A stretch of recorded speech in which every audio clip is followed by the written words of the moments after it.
জ্ঞানজ্যোতি coaching সেন্টারের পক্ষ থেকে তোমাদের সকলকে আরো একবার স্বাগত।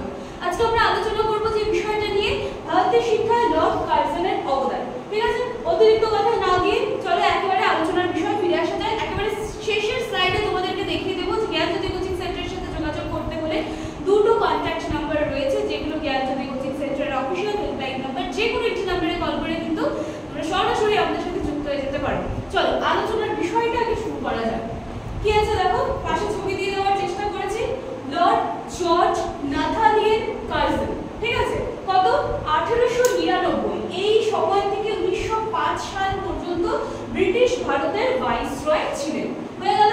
কোন সময়কালটা ছিল? সময়কালটা ছিল 1899 থেকে কত 1905 এই সময় পর্যন্ত লর্ড কার্জন ব্রিটিশ ভারতে কিন্তু সেই সময় ভাইসরয় হিসেবে যুক্ত ছিলেন এবং তার প্রশাসন মূলত শিক্ষা, রেল, পুলিশ ও সামরিক খাতে সংস্কারের জন্যই পরিচিত। ঠিক আছে, এই বিষয়গুলো খুব ছোটবেলা থেকে আমরা পড়ে এসেছি, মোটামুটি ক্লাস 8 এর বইতে। সেখানে দেখেছি পুলিশি ব্যবস্থা, তারপর হচ্ছে সামরিক ব্যবস্থা। ঠিক আছে, এই জিনিসগুলো কিন্তু আমরা দেখে এসেছি। এরপরে কি বলা হচ্ছে, যদিও তার শিক্ষানীতি অনেক বিতর্ক সৃষ্টি করেছিল, তথাপি এটি ভারতের আধুনিক শিক্ষা ব্যবস্থার উপরে কিন্তু গভীর প্রভাব ফেলেছিল। মানে ভারতের যে শিক্ষা ব্যবস্থা, সেই শিক্ষা ব্যবস্থায় লর্ড কার্জন যে অবদান রেখেছিল সেটা কিন্তু অনেক বিতর্কের সৃষ্টি করেছিল বা অনেক বিতর্ক কিন্তু তার পিছনে ছেড়ে দিয়েছিল। কিন্তু তবুও এটা বলা হয় যে ভারতের আধুনিক শিক্ষা ব্যবস্থায় লর্ড কার্জনের গুরুত্ব কিন্তু অনস্বীকার্য বা একটা প্রভাব রয়েছে। ঠিক আছে, চলো নেক্সট স্লাইডে যাই। কি আছে, লর্ড কার্জনের শিক্ষা সংক্রান্ত সংস্কার। কি বলা হচ্ছে, 1902 সালে ভারতীয় শিক্ষা কমিশন বা র্যালি কমিশন লর্ড কার্জন শিক্ষা ব্যবস্থায় উন্নতির জন্য 1902 সালে ভারতীয় শিক্ষা কমিশন গঠন করেন। কি করলো? ভারতীয় শিক্ষা ব্যবস্থার উন্নতির জন্য ভারতীয় শিক্ষা কমিশন গঠন করলেন। কত সালে? 1902 সালে, যার নেতৃত্বে ছিলেন স্যার টমাস র্যালে। এই কমিশনের উদ্দেশ্য কি ছিল? ব্রিটিশ শাসনের আওতায় শিক্ষা ব্যবস্থাকে আরো নিয়ন্ত্রিত করতে হবে এবং আরো কার্যকরী কিন্তু করতে হবে। এবার কমিশনের সুপারিশ অনুযায়ী 1904 সালে ভারতীয় বিশ্ববিদ্যালয় আইন প্রণীত হয়। আগের দিনের ক্লাস যারা দেখেছো তারা জানো যে আমি কিন্তু অলরেডি ভারতীয় বিশ্ববিদ্যালয় আইন আলোচনা করেছি। যারা দেখোনি কাইন্ডলি গিয়ে চ্যানেলে দেখবে, ভিডিওটি আছে। ঠিক আছে, দেখো তাহলে আমরা কি দেখলাম, লর্ড কার্জনের শিক্ষা সংক্রান্ত সংস্কার। 1902 সালে শিক্ষা ব্যবস্থা উন্নতির জন্য কি করা হলো? ভারতীয় শিক্ষা কমিশন গঠন করলেন। ভারতীয় শিক্ষা কমিশনের যেটা ছিল সেই বিষয় বা সেই যে শিক্ষা কমিশন যেটা ছিল তার নেতৃত্ব কে দিয়েছিল? Sir Thomas Raleigh. ঠিক আছে, তারপরে আমরা কি দেখলাম যে কমিশনের উদ্দেশ্য কি ছিল? ব্রিটিশ শাসনের আওতায় শিক্ষা ব্যবস্থাকে এনে সেটাকে আরো কার্যকরী করতে হবে এবং একটা নিয়ন্ত্রণ ব্যবস্থা তার উপরে সৃষ্টি করতে হবে। এবার কমিশনের সুপারিশ অনুসারে 1904 সালে কি হলো? ভারতীয় বিশ্ববিদ্যালয় আইন কিন্তু প্রণয়ন করা হলো। ঠিক আছে, চল জিনিসগুলো না গল্পের মতন করে এক এক করে মনে রাখবে, দেখবে তোমাদের কোনো প্রবলেম হবে না বুঝতে। দেখো এবার 1904 সালের ভারতীয় বিশ্ববিদ্যালয় আইন কি বলা হচ্ছে, লর্ড কার্জনের শিক্ষানীতির সবথেকে গুরুত্বপূর্ণ কি ছিল? 1904 সালের ভারতীয় বিশ্ববিদ্যালয় আইন, যেটা কি বলা হচ্ছে ইন্ডিয়ান ইউনিভার্সিটিজ অ্যাক্ট 1904। আলোচনা করেছি আগের দিন, আবার একটুখানি জিস্টে আলোচনা করে দিচ্ছি। দেখো কি বলা হচ্ছে, বিশ্ববিদ্যালয়গুলোর কার্যকারিতা নিয়ন্ত্রণ করা হয়। বিশ্ববিদ্যালয়গুলোতে সেই সময় বলেছিল যে শুধুমাত্র পরীক্ষা গ্রহণের এক সেকেন্ড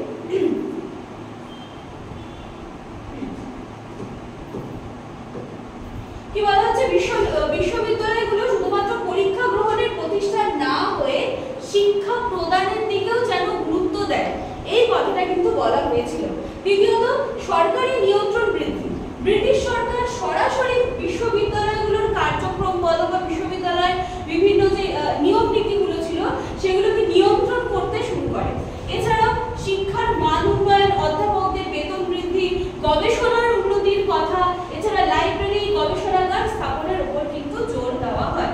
এবং লাস্টে দেখো কি আছে, স্কুল শিক্ষার মান উন্নয়ন, নিম্ন স্তরের শিক্ষাকে উন্নত করার জন্য কিন্তু জোর দেওয়া হয়েছিল। তাহলে এগুলো আমরা কি দেখছি? 1904 সালের ভারতীয় বিশ্ববিদ্যালয় আইন, যেখানে কি বলা হচ্ছে বিশ্ববিদ্যালয়ের যে কার্যক্রম রয়েছে বা মূল নীতিগুলো রয়েছে সেইটাকে আরো উন্নত করতে হবে, সেটাকে ব্রিটিশদের আওতায় আনতে হবে এবং ব্রিটিশদের একটা কন্ট্রোল যেন থাকে। ঠিক আছে, তারপরে কি বলা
করে নেবো, ঠিক আছে?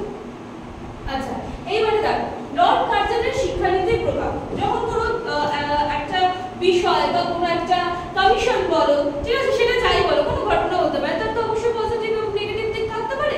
তো চলো এবার একটু দিকগুলো দেখে নিচ্ছি, ঠিক আছে? দেখো এই পাশে কি আছে, পজিটিভ দিকগুলো, ইতিবাচক দিক, এবং এখানে কি আছে, নেতিবাচক দিক। কি বলা হচ্ছে, শিক্ষার মান উন্নয়ন ঘটে। লর্ড কার্জনের যে শিক্ষানীতি ছিল বা তিনি যেই শিক্ষানীতির মাধ্যমে চেয়েছিলেন যে ভারতীয় শিক্ষা ব্যবস্থা উন্নতি করতে, তো সেই ক্ষেত্রে পজিটিভ দিক কি দেখলাম, যে শিক্ষার মান উন্নয়ন কিন্তু হয়েছে। গবেষণা প্রযুক্তিগত শিক্ষার উন্নত হয়, একটু আগেই দেখলাম যে শুধুমাত্র সাধারণ শিক্ষার দ্বারা ভারতীয়দের উন্নতি সম্ভব নয়, যার জন্য গবেষণা, কৃষি বিষয়ক শিক্ষা, এই সমস্ত দিকেও তিনি নজর দিয়েছিলেন। তারপরে শিক্ষকদের আর্থিক সুবিধা বৃদ্ধি পায়, বেতন বৃদ্ধি, যেটা একটু আগেই দেখলাম। তারপর বিদ্যালয় ও বিশ্ববিদ্যালয়ের অবকাঠামো উন্নত হয়। ঠিক আছে, চলো এগুলো তো ভালো দিক, পজিটিভ দিক। নেগেটিভ দিক কি, শিক্ষা ক্ষেত্রে ব্রিটিশ সরকারের নিয়ন্ত্রণ বৃদ্ধি পায়। বলতে পারো যে একরকম কিন্তু হস্তক্ষেপ ছিল, ভারতীয়দের মধ্যে অসন্তোষ সৃষ্টি হতে থাকে। ঠিক আছে, এই যে এতটা বেশি যে তারা কন্ট্রোল করতে চেয়েছিল ভারতীয় শিক্ষা ব্যবস্থাকে, তো সেইখানে কি হয়েছিল, ভারতীয়দের মনে কিন্তু অসন্তোষ সৃষ্টি হচ্ছিল, যার ফলে কি হয়, জাতীয়তাবাদী আন্দোলনের বিকাশকে দেখা যাচ্ছে যে এই নীতিগুলো জাতীয়তাবাদী আন্দোলনের বিকাশকে আরো কিন্তু বাধা দিচ্ছিল বা বাধাগ্রস্ত করে। এরপরে উচ্চশিক্ষা প্রতিষ্ঠানের স্বাধীনতাও কিন্তু ক্ষুণ্ণ হয়ে যায়, কারণ ব্রিটিশরা কি চাচ্ছিল যে পুরো বিষয়টাকে তারা নিজেদের কন্ট্রোলে আনবে, নিজেদের মতন করে তারা চালনা করবে।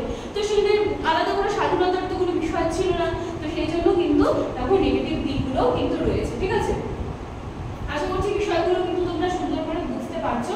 তো চলো, এই ছিল আমাদের আলোচনার বিষয়। আমি বলেছিলাম লাস্ট স্লাইডে